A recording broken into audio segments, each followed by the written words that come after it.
오늘 우리 주시는 회복과 치유의 말씀 룻기 1장 1절에서 5절, 4장 11절에서 15절입니다. 함께 읽겠습니다. 시작. 사사들이 치리하던 때에 그 땅에 흉년이 드니라. 유다 베들레헴의 한 사람이 그의 아내와 두 아들을 데리고 모압 지방에 가서 거리와였는데 그 사람의 이름은 엘리멜렉이요 그의 아내의 이름은 나오미요 그 두 아들의 이름은 말륜과 기론이니 유다 베들레헴 에브라스 사람들이더라.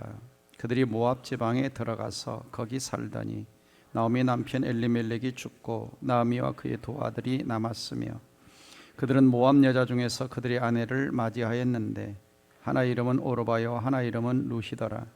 그들이 거기에 거주한 지 10년쯤에 말론과 기론 두 사람이 다 죽고 그 여인은 두 아들과 남편의 뒤에 남았더라. 4장 11절부터 읽습니다. 성문에 있는 모든 백성과 장로들이 이르되 우리가 증인이 되나니 여호와께서 내 집에 들어가는 여인으로 이스라엘의 집을 세운 라헬과 레아 두 사람 같게 하시고 내가 에브라스에서 유력하고 베들레헴에서 유명하게 하시기를 원하며 여호와께서 이 젊은 여자로 말미암아 내게 상속자를 주사 내 집이 다말이 유다에게서 낳아준 베레스의 집과 같게 하시기를 원하노라 하니라. 이에 보아스가 룻을 맞이하여 아내로 삼고 그에게 들어갔더니 여호와께서 그에게 임신하게 하심으로 그가 아들을 낳은지라. 여인들이 나오미에게 이르되 찬송할지로다 여호와께서 오늘 내게 기업 물을 자가 없게 하지 아니하셨도다. 이 아이의 이름이 이스라엘 중에 유명하게 되기를 원하노라. 이는 내 생명의 회복자이며 내 노년의 봉양자라. 곧 너를 사랑하며 7 아들보다 귀한 내 며느리가 낳은 자로다 하니라. 아멘. 오늘 마음이 웃다 세 번째 시간, 상실한 마음을 치유하신 하나님, 상실의 고통을 치유하신 하나님. 자, 오늘 우리 시대는 겉으로는 참 저 사진처럼 많이 웃습니다. 그러나 마음속 깊은 곳에 들여다보면 공허감, 열등감, 상실감 그리고 고독이 자리 잡고 있는 사람들이 많습니다. 우리 인생이라고 하는 것은 늘 얻음과 잃음의 연속이죠. 매일 우리는 뭔가를 얻기도 하지만 또 우리는 늘 뭔가를 잃어버리기도 합니다. 사랑하는 사람을 잃고 건강을 잃고 권력과 명예의 자리를 잃고 심지어 오늘날 신앙까지 잃어버리는 사람들이 많습니다. 그러나 상실이라고 하는 것은 언제나 그 자체로 끝나지 않는다는 것입니다. 장미꽃이 활짝 피면 봉우리는 사라지고 새싹이 트면 씨앗은 사라지고 날이 밝으면 밤은 사라지는 것입니다. 그래서 잃어버린다라고 하는 것은 성장과 새로운 성장을 위한 발판이 되어지는 것입니다. 우리가 성경에서 상실을 가장 크게 경험한 대표적인 사람이 있다면 욥일 것입니다. 그는 한순간에 10명의 자녀를 잃었어요. 한순간에 동방의 가장 부자였던 사람이 전 재산을 잃었습니다. 그리고 온몸에는 악창이 나서 건강을 잃었고 심지어 그의 아내는 하나님을 저주하고 죽으라는, 그래서 가정까지 잃었습니다. 참 이 욥에게 있어서 이러한 상실, 아마 견딜 수 없을 만큼 그의 영혼은 아마 짓밟혔고 그의 육체는 견딜 수 없을 만큼 고통스러웠을 것입니다. 마치 그의 인생 자체가 쓰레기 더미에 버려진 것 같은. 자, 우리는 이러한 고통을 당할 때 하나님 앞에 질문을 합니다. 왜 하나님은 나에게 이런 일이 일어나게 하셨을까? 과연 이것을 하나님이 허락하신 것일까라는 질문을 하게 됩니다. 전도서 3장 2절에서 6절에서도 우리 인간은 늘 얻음과 잃음의 연속이라고 성경은 말씀합니다. 날 때가 있고 죽을 때가 있으며 심을 때가 있고 심은 것을 뽑을 때가 있으며 죽일 때가 있고 치료할 때가 있으며 헐 때가 있고 세울 때가 있으며 울 때가 있고 웃을 때가 있으며 슬퍼할 때가 있고 춤출 때가 있으며 찾을 때가 있고 잃을 때가 있으며 지킬 때가 있고 버릴 때가 있다. 찾을 때가 있으면 잃을 때가 있다라고 성경은 말씀하죠. 그렇습니다. 이처럼 우리 인생이라고 하는 것은 뭔가를 얻지만 또 뭔가를 계속해서 잃어버리는 얻음과 잃음의 삶의 연속입니다. 중요한 것은 뭐냐? 내가 특별히 상실의 때, 뭔가를 잃어버렸을 때, 뭔가 중요한 걸 잃어버렸을 때 어떻게 반응할 것인가? 그리고 하나님께서는 우리가 상실의 때에 어떻게 우리의 고통을 치료해 주고 계시는가 하는 것입니다. 오늘 성경 이야기로 들어가서 보면은 두 여인이 등장을 하게 됩니다. 우리가 잘 아는 나오미와 룻과 나오미죠. 우리가 룻기를 오늘 읽어봤지만 룻기를 읽어보면 룻기는 행복하고 평안한 환경에서 시작하지 않습니다. 어둡고 침침한 뭔가 슬픔의 모습을 읽으면서 발견할 수 있습니다. 그래서 1절, 2절을 보시면 사사들이 치리하던 때에 그 땅에 베들레헴 땅에 이스라엘 땅에 흉년이 들었다. 그래서 베들레헴에 살고 있던 한 사람 엘리멜렉이 아내 나오미와 두 아들 말론과 기론을 데리고 이방 땅 모압 지방에 가서 이민을 갔다라고 성경은 말씀하고 있습니다.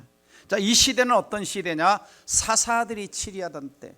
그래서 사사 시대의 특징은 때에 이스라엘에 왕이 없으므로 각기 사람이 자기 소견에 옳은 대로 행하였다다. 이 말은 어떤 의미냐? 그들에게 진정한 하나님이 왕이신데 하나님을 왕으로 모시고 살지 않았기 때문에 그들은 제멋대로 자기 생각대로 세상 방식대로 살았다라고 하는 것입니다. 이러한 시대에 살았던 사람이 엘리멜렉입니다. 엘리멜렉의 이름의 뜻은 하나님은 나의 왕이시다라는 뜻입니다. 아마 그의 부모는 하나님을 왕처럼 모시고 살기를 바랐기 때문에 엘리멜렉, 하나님은 나의 왕이시다라고 이름을 지었지만 그의 인생을 살펴보면 약속의 땅인 베들레헴 땅을 버리고 흉년과 어렵다고 저 이방 땅, 우상이 가득 찬, 음행이 가득 찬 이방 땅을 향해서 아내 나오미 그리고 사란 두 아들 말론과 기론을 데리고 오늘날로 말하면 이민을 떠나버린 것입니다. 이민을 떠나버린. 아마 그는 진지하게 하나님께 이 약속의 땅에 있어야 할까요? 묻지 않았던 것이죠. 우리 인생에서 매우 중요한 것은 인생의 방향입니다. 아무 데서나 머무는 것이 아니죠. 하나님이 머물라고 하신 곳에 우리가 머무는 것이 필요한데 이 엘리멜렉은 인생의 방향성을 잃고 갈 길을 잃고 이방 땅으로 가난하다고 흉년이 있다고 떠나버린 것입니다. 그런데 더 안타까운 사실은 떠난 지 얼마 되지 않아서 이 엘리멜렉은 그만 세상을 떠나고 맙니다. 설상가상으로 또 이 두 아들을 결혼을 시켰는데 이방 땅에 가서 모압 여인들과 결혼시켰는데 그 아들 둘마저도 세상을 떠나게 됩니다. 성경은 이렇게 기록하죠. 3절에서 5절을 보면 나오미의 남편 엘리멜렉이 죽었다. 그리고 나오미와 그 두 아들이 남았는데 그 두 사람을 모압 여인들과 결혼을 시켰어요. 그리고 10년 세월이 흘렀는데 5절 보시면 말론과 기론 두 사람도 죽고 남은 것은 두 아들과 남편 뒤에 두 여인만이 덩그러니 남았습니다. 남았죠. 자, 나오미에게 있어서 남편의 죽음 그리고 두 아들의 죽음은 어떤 면에서 사랑하는 사람에 대한 상실만이 아니라 인생에 살아갈 의미, 인생에 살아갈 힘조차 잃어버리는 그런 엄청난 상실이 이 여인에게 찾아온 것입니다. 여러분, 상실이란 무엇입니까? 상실이라고 하는 것은 단순한 어떤 소유의 부재가 아니라 내가 가진 소중한 것을 잃어버리는 경험을 말합니다. 상실은 단순히 어떤 사람이나 물건을 잃는 사건에서 끝나는 것이 아니라 내 삶의 의미와 질서를 무너뜨리는 경험이죠. 그래서 히브리어 상실에서 이 상실의 뜻은 잃다라는 뜻은 길을 잃다, 소멸되다, 무너져 내리다, 없어지다 이 단어인데요. 이 속에는 단순히 소멸되는 걸 넘어 존재의 방향을 잃어버린다라는 의미가 그 속에 들어 있습니다. 그러니까 상실이라는 것은 내가 무엇을 잃어버렸다가 거기서 끝나는 것이 아니라 내가 누군지, 왜 살아야 되는지, 그 방향을, 인생의 의미와 목적을 잃은 상태, 이것이 성경적으로 상실이란 의미가 담고 있는 것입니다. 칼 바르타라고 하는 신학자는 상실이라고 하는 것은 피조물의 한계다, 하나님만 의지하도록 부르신 하나님의 은혜다, 또 의사인 큐블로로서는 상실은 죽음이 아니라 새로운 생명의 수용 과정이다, 또 본회퍼는 하나님 우리에게서 어떤 것을 거두실 때 그것을 우리로 하여금 하나님 자신을 더 깊이 소유하게 하려는 것이다 라고 이야기를 했습니다. 그러므로 상실이란, 같이 읽어봅니다. 상실이란 하나님께서 우리에게서 어떤 것을 거두심으로 그분 자신을 더 깊이 경험하게 하시는 은혜의 과정이다. 그러나 사실은 한 문장으로 정의한다고 이 상실의 의미가 우리 마음속에서 다 어떤 위로가 되고 정의가 되는 것은 아닙니다. 자, 상실에는 다양하죠. 우리 인생의 상실은 다양한데 첫 번째 상실이 관계의 상실입니다. 그렇죠. 나오미는 남편 엘리멜렉과 두 아들을 잃어버린 상실을 경험합니다. 그래서 상실에는 사랑하는 사람이 죽음 또는 배신, 이별, 이혼 등 다양한 우리의 상실이 있는 것을 볼 수가 있는데요, 이 관계의 상실 중에서 가장 큰 상실의 고통은 바로 사랑하는 사람의 죽음입니다. 죽음, 가장 고통스러운 것이 죽음의 상실이죠. 그렇습니다. 배우자의 죽음은 오랜 세월 함께한 반쪽을 잃은 깊은 외로움과 허무의 상실이라고 할 수 있고, 또 우리 누구나 경험을 하고 있지만 부모님의 죽음은 보호와 정서적 기반을 잃는 상실감을 경험합니다. 특별히 어렸을 때 부모님이 돌아가실 때 인생의 기반, 정서적 기반을 잃어버리는 거죠. 또 부모로서 사랑하는 자녀를 잃는 그 슬픔, 참 살아갈 존재의 의미를 잃어버린, 자식에게 모든 걸 걸었는데 자식이 세상을 떠났을 때 그 부모의 슬픔은 이루 말할 수 없습니다. 또 이혼이나 연인과의 결별은 사랑, 신뢰, 정체성의 붕괴가 일어납니다. 또 한 가지, 심리적 거리로 인한 관계 상실, 같이 살지만 함께 있어도 마음이 멀어지고 정서적 연결이 끊어지는 상실 속에 살아가는 사람들도 많이 있습니다. 두 번째는 환경의 상실, 경제적 상실이라고 할 수가 있습니다. 그렇죠. 모압 땅에 간 나오미는 사랑하는 남편과 두 자식이 세상을 떠나감으로 삶의 모든 환경적, 그 다음에 그 당시에 남편을 잃었다라고 하는 것은 뭐냐면 여자로서 생계와 보호를 상실하고 정체성을 상실한 것과 같은 것이었죠. 그래서 상실에는 다양한 상실들이 있는데, 물리적 환경의 상실, 이사나 이민을 갔을 때 내가 자란 곳, 냄새, 풍경이 사라졌다는 상실감을 느끼고, 또 오늘날 자연재해로 인한 상실들이 참 많습니다. 지진, 홍수, 화재 등으로 삶의 터전이 사라졌다는 상실, 또 직장, 사회, 환경의 상실, 실직 퇴직할 때 이제는 내가 설 자리를 잃었구나 라고 하는 상실감들이 우리 안에 있습니다.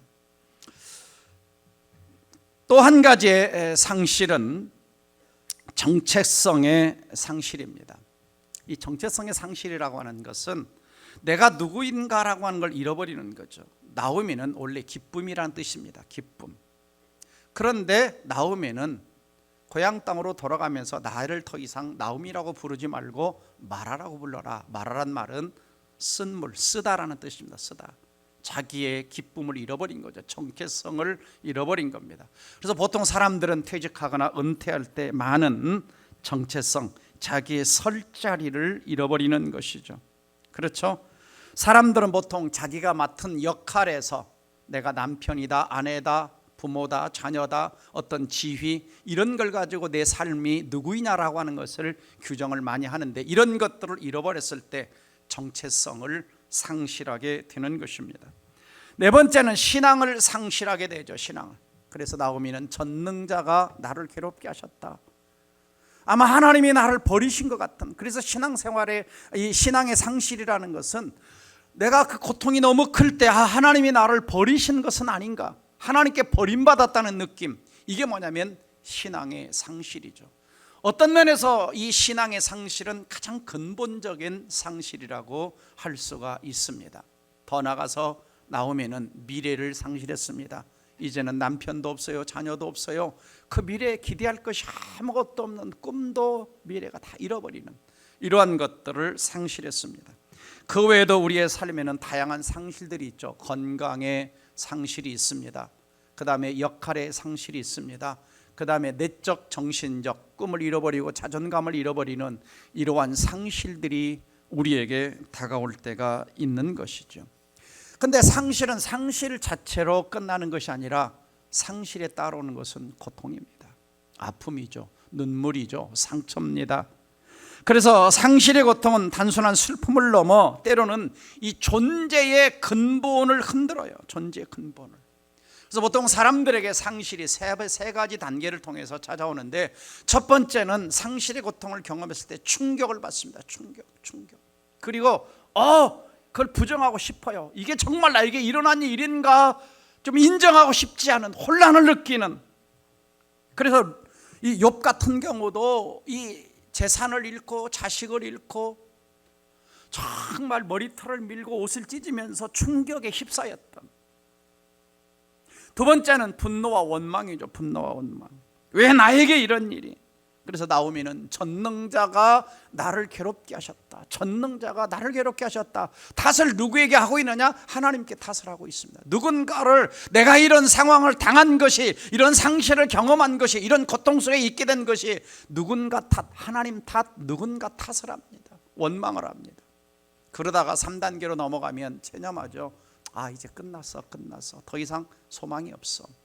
그러면서 이제 상황을 수습하고 수용하고 나머지 자기 인생을 살아가기 시작을 합니다. 받아들이는 거죠. 자, 엘리자베스 큐블러 로스는 죽음과 죽어감에 답하다라고 하는 저 책 속에서 계속 죽음에 대한 이야기를, 계속 주고받는 이야기를 끝까지 하고 있습니다.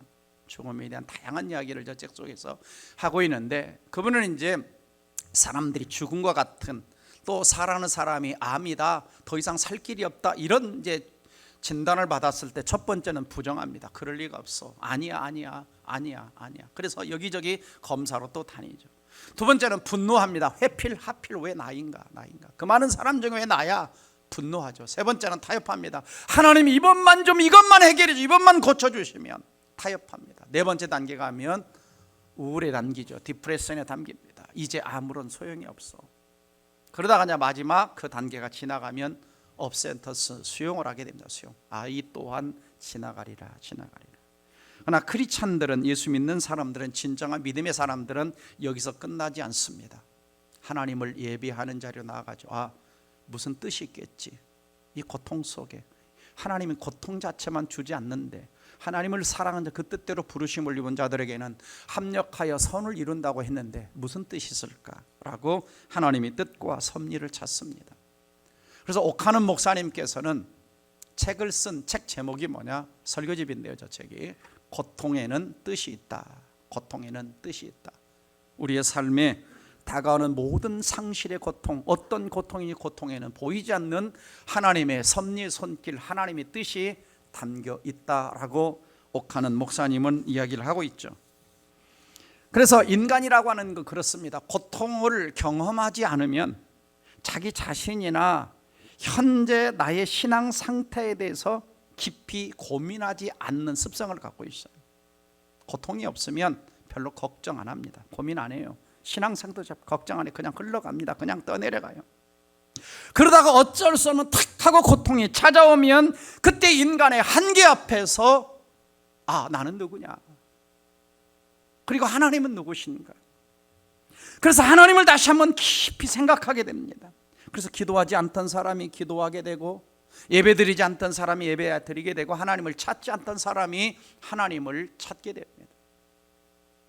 그래서 전에 삼풍백화점이 무너졌을 때, 서울 사랑교회 옆에 있죠. 제가 그때 사랑교회 사역하고 있을 텐데요. 삼풍백화점이 무너진 그 다음 주에 주일 출석이 1000명이 늘었어요. 주일 출석이. 갑자기 사람들이, 교회 안 다니는 사람들이 백화점이 무너지면서 1500명의 사상자가 났을 때 갑자기 내 인생에도 어떤 일이 올까? 미국도 마찬가지입니다. 미국의 9.11 무역센터가 무너졌을 때 그 다음 주일에 교회가 가득 찼다는 겁니다. 교회마다 가득 찼다는 거예요. 그래서 사람들은 이러한 상실의 고통, 어떤 큰 충격적인 일을 겪을 때 하나님을 찾지 않던, 하나님에 대한 신앙에 힘에 들던 사람들이 하나님 앞에 나옵니다. 그래서 이 상실이라고 하는 것은 이 고통이 있지만 이 고통 속에 뭔가 하나님의 뜻이 담겨 있는 것입니다. 그래서 상실은 오늘 살아가는 우리 그리스도인들에게 과연 어떤 의미가 있을까? 어떤 의미가 있을까? 사실 이 나오미 같은 경우에 남편 잃고 사랑하는 두 아들을 잃었을 때 사실 인간이 할 수 있는 일이란 아무것도 없어. 아무것도 없어. 자, 이럴 때 오직 한 가지 할 수 있는 일은 뭐냐면 치열하게 자기 자신이 살아남는 겁니다. 자기 자신과의 싸움이죠. 살아남아야 됩니다. 살아남아요. 자, 우리가 1부 때 찬양을 불렀습니다. 이따 부르겠지만은 왜 나만 겪는 고난이냐고 불평하지 말아라. 왜 이런 슬픔 찾아왔는지 원망하지 말아라. 자, 여러분, 가사처럼 됩니까? 엄청난 상실의 고통이 찾아왔는데 불평하지 마라, 원망하지 마라, 이게 됩니까? 아마 이게 잘 되는 사람이 있다면 성자일 겁니다. 성자일 거예요. 누구나 이러한 고통, 슬픔, 어려움이 찾아오면 누군가를 탓하고 하나님을 탓하고 원망과 분노하기 마련입니다. 우리 인간들에게 왜 처음에 이러한 고통, 상실이 찾아왔을까? 근본적인 원인, 죄로부터, 아담과 하와 타락으로부터 시작됐습니다. 그래서 아담과 하와는 죄로 인해 하나님과 관계를 상실했죠. 영적 상실을 했습니다. 그 다음에 그렇게 풍요로운 에덴 동산을 쫓겨난 환경을 상실했고, 그리고 부부간에 서로 탓하는 신뢰 관계를 상실했습니다. 하나님이 인간에게 왜 이러한 상실을 허락하실까? 첫 번째 상실은 인간 실존의 본질적인 한계, 인간 실존의, 무슨 말입니까? 인간은 하나님이 아니다는 겁니다. 인간은 하나님이 아니라는 거. 내가 상실을, 그 고통을 붙잡고 싶어도, 잃고 싶지 않아도 인간이 그걸 마음대로 할 수 없는 거라는 거죠. 인간은 하나님이 아니고 피조물이라는 겁니다. 자, 이번 KBS 방송국에서는 80주년 개국해가지고 조용필 씨를 뭐 했어요? 초청해서 노래를 불렀습니다. 야, 어떻게 30곡을 쉬지 않고 노래 불러. 참 대단합니다. 대단해. 그래서 노래 한 곡이 제가 귀에 탁 들어왔는데, 어제 오늘 그리고 점점점점점. 원래는 좀 이 노래 좀 들려놨더니 이게 저작권 때문에 안 된대. 조용필 씨를 초청하든지 해야지. 텅 빈 가슴 속에 가득 채울 것 찾아서 우린 정처 없이 떠나가고 있네. 여기 길 떠나는 저기 방황하는 사람아, 우리 모두 같이 떠나가고 있구나. 끝없이 시작된 방랑 속에서 어제도 오늘 또 나는 울었네. 어제 우리가 찾은 것은 무엇인가? 잃은 것은 무엇인가? 버린 것은 무엇인가? 그리고 오늘 우리가 찾은 것은 무엇인가? 잃은 것은 무엇인가? 남는 것은 무엇인가? 우리 인생은 끊임없이 잃은 것, 얻은 것, 남는 것. 그래서 이 조용필 씨는 이 노래를 인생의 철학적 관점에서 가사와 곡을 쓰고 노래를 부르는 겁니다. 그런데 인생의 철학적 관점에서의 이런 질문은 답이 나오지 않습니다. 답이 나와요. 질문만 하다 끝나요. 질문만 하다. 조용필 씨가 좀 이 노래를 부르면서 좀 하나님을 찾았더라면, 그래서 제가 만날 기회가 있으면 전도를 좀 하려고. 옛날에 조은파 선생님 사무실에 갔더니 거기에 남진 선생님이 계시더라고요. 그래서 허리가 아프다고 그래서 기도를 해드리고, 그 자리에서 허리가 좋아져서 이미 전도는 조은파 선생님이 하셨어요. 존 박사님이 하셔가지고 전에 사라역에 있을 때 사라역의 전도 집회에 그분을 모시고 와서 그분에게 이제 곡 주려고 부르셨던 겁니다. 그래서 저하고 남진 씨가 아직 약속 안 지킨 것이 하나 있는데 동백 사람이 가서 노래 한번 부르기로 저하고 약속을 했는데 잊어버린 것 같아요. 자, 그렇습니다. 자, 철학적으로 질문에서는 답이 안 나와요. 답이 안 나와요. 또 한 가지, 왜 상실이 있는가? 의미는 뭐냐? 두 번째는 내 믿음을 더 깊은 자리를 인도해 가시는 정화 과정이요, 하나님에 대한 새로운 인식 과정이라는 겁니다. 인식 과정. 그러니까 나오미는 상실의 고통을 통해서 그 자체로 끝나게 하지 않으셨어요. 처음에는 다 이해하지 못했죠.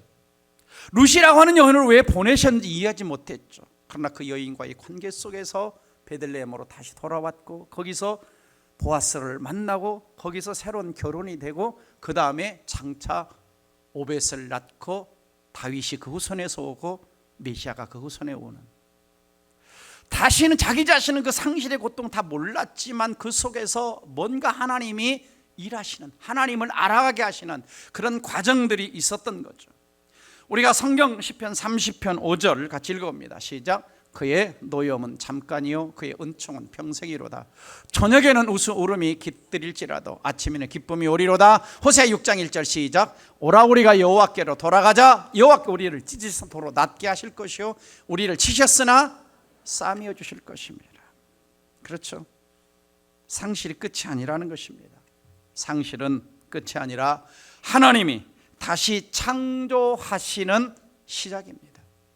그렇죠. 욥의 상실은 믿음을 정금같이 만들었고, 룻의 상실은 다윗의 계보를 열었습니다. 룻기는 흉년과 죽음으로 시작하지만 마지막은 다윗의 족보로 끝납니다. 나오미는 상실의 고통을 통해 하나님을 더 깊이 아는 자리로 나아갔던 것을 볼 수가 있습니다. 세 번째, 상실은 하나님의 주권 아래 있는 은혜의 사건이다. 근데 참 이 문장이 가장 이해하기 어려운 문장이에요. 하나님이 주권 아래 있다. 상실이, 내 남편이 죽었는데, 내 자녀가 죽였는데, 전 재산을 잃었는데 그것이 하나님이 주권 아래 있다? 정말 어렵습니다. 다 이해가 되지는 않아요. 그러나 크리스찬들이 믿는 것은 뭐냐? 하나님의 모든 주권 안에 하늘과 땅과 그 안에 모든 것들이 들어있다라고 하는 것이죠. 그래서 로마서 11장 36절에는 주보의 33절로 자bil론 나갔는데 36절은 모든 것이 주께로부터 나왔고 주로 말미암고 주에게로 돌아갑니다. 모든 것 안에는 우리가 어둠과 이름, 어둠과 상실이 다 포함되어 있는 것입니다. 그래서 성경에 주님 말씀하시길 하나님 허락지 않으면 공중나는 참새 한 마리도 땅에 떨어지지 않는다고 말씀합니다. 자, 우리가 인생을 살아가다 보면 내 앞을 가로막고 있는 산이 있죠. 산이. 왜 산이 거기 있을까요? 하나님이 거기다 가다 놓은 거예요. 산이 거기 있는 것은 실수로 거기 있는 것이 아니라 하나님이 거기 갖다 놓으신 겁니다. 그래서 요즘 사람들은 똑똑해져 가지고 산속으로 굴을 뚫어요. 그리고 요즘 사람들은 똑똑해서 헬기 타고 비행기 타고 날아가요. 자, 하나님이 뭔가 내 인생의 앞길에 뭔가를 두신 목적이 있죠. 다 이해는 안 됩니다. 그리고 궁극적으로는 룻기 4장 14절 말씀처럼 하나님을 찬송하게 만들죠. 여인들이 나오미에게 이르되 찬송할지로다. 여호와께 성물을 내게 기업 물을 자가 없게 하지 아니하셨도다. 이 아이의 이름이 이스라엘 중에 유명하게 되기를 원하노라. 그렇죠. 자, 상실이라고 하는 것은 인간적으로는 엄청난 고통이지만 하나님이 우리를 부르시는 초대이기도 하는 것이죠. 상실은 눈물의 골짜기를 지나지만 그곳에서 믿음의 샘이 솟아나는 것입니다. 그래서 하나님은 상실을 통해 우리의 믿음, 우리 신앙을 새롭게 빚어 가시는 거죠. 마지막으로는 하나님은 그러면 어떻게 우리의 상실을 치료하시는가? 어떻게 치료받을 수 있는가? 상실의 첫 번째 치유 단계는 내가 하나님 앞에서 진실하게 애통할 때 시작된다. 조금 전에 읽었던 시편 30장 5절에 저녁에는 울음이 깃들일지라도, 아침에는 기쁨이 오리로다. 마태복음 5장 4절 같이 읽습니다. 시작. 애통하는 자는 복이 있나니 그들이 위로를 받을 것이며. 그래서 이 상실의 고통을 치유하는 첫 번째 단계는 내가 막 억누르는 것이 아니라 하나님 앞에 가서 막 눈물로 쏟아놓는 거예요. 눈물로 쏟아놓는 거예요. 그래서 예수님은 애통하는 자가 복이 있다는 겁니다. 애통하는 자가 복이 있다는 겁니다. 그래서 사람 앞에 눈물이 아니라 하나님 앞에서 우는 눈물은 내 영혼을 정화시켜 가시고 내 영혼을 치유해 가시는 하나의 과정이 될 수가 있는 것입니다. 그래서 시편 34편 18절 같이 한번 읽어봅니다. 시작. 여호와는 마음이 상한 자를 가까이 하시고 충심으로 통회하는 자를 구원하다. 마음이 상한 자, 찢겨진 자, 고통 가운데 있는 자 가까이 하시고 통회하는 자를 건져내신다라고 말씀합니다. 제가 몇 번 말씀드렸지만 제럴드 시처라고 하는 분이 있습니다. 저분이 하나님 앞에서 울다라는 책을 썼죠. 한순간에 교통사고로 사랑하는 어머니가 돌아가셨어요. 사랑하는 아내가 죽었어요. 그리고 사랑하는 딸이 죽었습니다. 교통사고로 한순간에 3대를 잃어버린 엄청난 비극과 슬픔을 경험합니다. 그래서 책 제목처럼 그는 하나님 앞에서 엄청난 슬픔에 고통, 눈물을 흘렸어요. 하나님을 떠나고 싶었어요. 그러나 하나님 앞에 울면서 상실의 고통을 이겨내고 책을 쓴 것이 바로 하나님 앞에서 울다라는 책입니다. 그는 이 책에서 몇 가지 우리에게 이러한 교훈을 던지고 있습니다. 첫 번째는 상실은 사라지지 않지만 은혜는 더 깊어진다. 다시 말하면 시간이 상처를 치유하지는 않지만 하나님께서 시간 속에서 우리를 새롭게 빚어가신다는 겁니다. 시간이 지나면 잊혀진다는 말은 거짓말이고 상실의 깊이만큼 하나님 은혜가 깊어진다는 거예요. 두 번째는 상실을 없애주시는 것이 아니라 그 안에서 은혜의 깊이를 배운다라고 하는 것이죠. 그래서 상실은 하나님의 은혜가 위장된 형태로 다가온 것이다라고 이야기합니다. 그래서 그는 슬픔을 회피하지 말고 하나님 앞에서 정직하게 울라는 거예요. 정직하게 울라. 그러니까 책 제목처럼 사람들 앞에서가 아니라 하나님 앞에서 울라는 거예요. 하나님 앞에. 이렇게 말하죠. 내가 울 때마다 하나님은 그 눈물 속에 함께 계셨다. 하나님은 내 슬픔을 없애지 않으셨다. 대신 그 슬픔 속으로 들어오셔서 나와 함께 울어주셨다는 것입니다. 세 번째는 하나님께서 상실을 되돌리시지는 않지만 나를 변화시켰다는 것입니다. 그렇죠? 그는 상실을 잃었던 걸 다시 찾는 것은 아닙니다. 그러나 자신이 변화되었다는 것이죠. 이렇게 고백합니다. 난 더 이상 예전의 사람이 아니다. 나는 이제 상실 이전으로 돌아가길 원치 않는다. 왜냐하면 나는 고통 속에서 하나님의 엄청난 은혜를 알게 되었기 때문이다. 하나님은 상실을 지워주시는 분이 아니라 그 안에서 새롭게 빚으시는 분이요, 이런 것보다 더 큰 하나님의 임재로 채워지는 신비가 있다라는 고백을 했습니다. 그리고 마지막 네 번째는 상실의 어둠을 통과하면서 감사의 신앙으로 자라간다는 것이죠. 그래서 빛은 상실의 어둠 속에서만 분명하게 보인다는 것입니다. 그래서 이렇게 고백하죠. 나는 더 이상 완벽한 삶을 꿈꾸지 않는다. 대신 깨어진 삶 속에서 여전히 일하시는 하나님의 손길을 본다는 것입니다. 그래서 상실을 통해서 인생의 시야가 더 넓어지고 영혼의 감각이 더 예민해지고 하나님 앞에 더 깊이 감사하며 정직하게 더 사랑하고 더 온전히 하나님을 의지하는 법을 배웠다라는 고백을 하고 있습니다. 그렇습니다. 여러분, 우리에게 있어서 고통, 외로움, 분노 있는 그대로 하나님 앞에 쏟아놓는 것이 뭐냐? 바로 하나님이 우리를 치유해 가시는 과정이다. 두 번째는 하나님이 우리를 찾아오셔서 돌보아 주신다라고 하는 것입니다. 6절 보시면 그 여인이 모압 지방에서 여호와께 자기 백성을 돌보시사 그들에게 양식을 주셨다 함을 듣고 모압의 땅에서 베들레헴 땅으로 돌아갑니다. 그러니까 우리가 1절에서 5절을 읽어보면 상실 이야기로 가득 차 있는데 6절에서부터 상황이 반전되고 하나님이 돌보셨다 그럽니다. 하나님이 돌보셨다. 여기 돌보셨다라는 뜻은 단순히 하나님이 방문하셨다는 뜻이 아니라 하나님이 기억하시고 찾아오시고 구원의 행동을 시작하셨다는 겁니다. 구체적인 행동을 하나님이 시작하셨다라는 의미죠. 그래서 여기서 양식을 주셨다라고 하는 것은 단지 세상에 일용할 양식만 주신 것이 아니라 영적인 양식도, 말씀의 양식도 주셨다는 의미가 그 속에 영적으로 포함되어 있는 것입니다. 예수님 이렇게 말씀하셨습니다. 마태복음 4장 4절 같이 한번 읽어보도록 하겠습니다. 시작. 예수께서 대답하여 이르시되 기록되었을 때 사람이 떡으로만 살 것이 아니요 하나님 입으로부터 나오는 모든 말씀으로 살 것이라 하였느니라 하시니, 떡으로만 사는 것이 아니다. 그렇죠?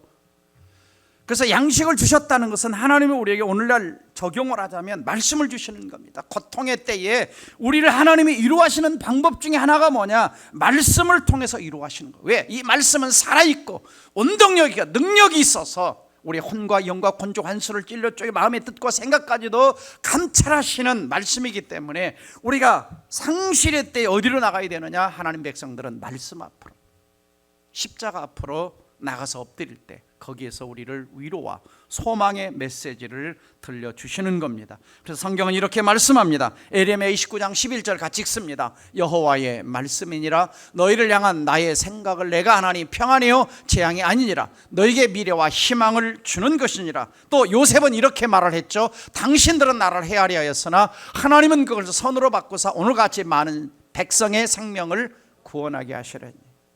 그렇죠? 하나님은 악을 선으로 바꾸시는, 내 고통을 위로와 소망으로 바꾸시는 하나님이신 걸 믿으시기를 주의 이름으로 축원합니다. 또 요나는 모든 상실 속에서 물고기 뱃속에서 기도합니다. 그래서 내가 고난으로 말미암아 여호와께 부르짖었더니 주께서 내게 응답하셨고, 그렇죠? 욥은 다 잃어버리고 물고기 뱃속에 이제 생명 까딱까딱할 상황이었는데 기도하자 하나님 응답하시고 다시 사명을 회복하시고 하나님께 쓰임받는 인생이 되었습니다.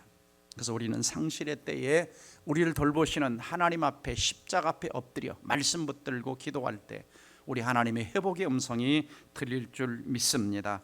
세 번째, 하나님은 어떻게 회복하시느냐? 새로운 관계를 통해서 치료해 주신다라고 하는 것입니다. 새로운 관계를 통해서. 그래서 한 사람은 루시오, 한 사람은 보아스를 통해서 이 나오미의 인생을 치료해 가시는 거죠. 사실 나오미가 남편이 죽고 두 아들을 잃었을 때 인생은 끝났다라고 생각을 했을 겁니다. 그래서 이제 두 며느리한테도 너네들 고향으로 돌아가, 아버지 집으로 돌아가 했는데 룻은 안 돌아갔죠. 룻은 믿음의 길을 선택했습니다.